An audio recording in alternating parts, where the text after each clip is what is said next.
অনেক দিন ধরে ভাবতেছিলাম মাংস দিয়ে ঝোড়া মাংস করে খাবো, কিন্তু আসলে খাওয়া হয় নাই।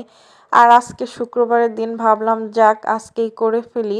আর আজকে হচ্ছে আমরা দুইজনে মা ছেলে বাসায়, মানুষও কম আছে, এই কারণে হচ্ছে এটাই বেছে নিলাম। আর এই মাংসগুলো হচ্ছে আমি মানে ভেজে খাওয়ার জন্য রেখেছিলাম, কিন্তু মানে ওইভাবে ভেজে খাওয়া হয় নাই, তাই ভাবলাম যে ওই ভেজে যখন খাইনি তাহলে পরা খেয়ে এইভাবে ঝোড়া মাংস করি।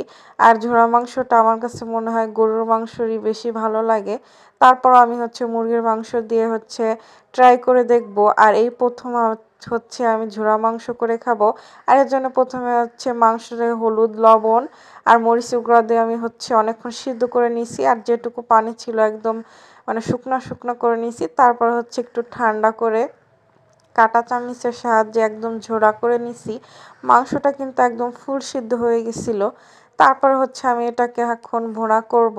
এজন্য হচ্ছে ফ্রাই প্যানে তেল দিয়ে তেজপাতা, গরম মশলা দিয়ে পেঁয়াজ হচ্ছে বেরেস্তার মতো ভেজে আদা রসুন বাটাটা একটু বেশি করে দিয়ে ধনিয়ার গুঁড়া, মরিচের গুঁড়া, স্বাদ মতো লবণ, জিরার গুঁড়া, গরম মশলার গুঁড়া আর কাঁচামরিচ আর এগুলা দিয়ে আমি মশলাটাকে সুন্দর করে কষিয়ে নিলাম।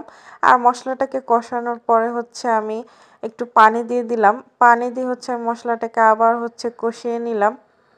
এরপর হচ্ছে আমি এই ঝোড়া মাংসকে দিয়ে দিব। আর এই ঝোড়া মাংসটা কিন্তু সিদ্ধ করাই ছিল, এখন হচ্ছে এটাকে ভাজার পালা। আমি অনেক সময় করে নিয়ে হচ্ছে আমি মাংসটাকে একদম ভেজে নিয়েছি, একদম কড়া করে, একদম কড়কড়া করে হচ্ছে ভেজে নিয়েছি। মানে অনেক ভিডিওতে আমি দেখছি একদম কালো করে হচ্ছে ভাজে, কিন্তু আমি একদম কালো করে নেই। আর আমি একটু পানি দিয়ে একটু করে নিছি, আমার কাছে কেন যেন মনে হলো যে একটু পানি দিয়ে একটু ঢাকনা দিয়ে ঢেকে কিছুক্ষণ সিদ্ধ করে নিলে ভালো হবে। আমি কিন্তু সিদ্ধ করেই নিছিলাম, তারপর হচ্ছে আমার কাছে এইভাবে মনে হইলো করি, মানে আমি আমার মতো করে রান্না করছি।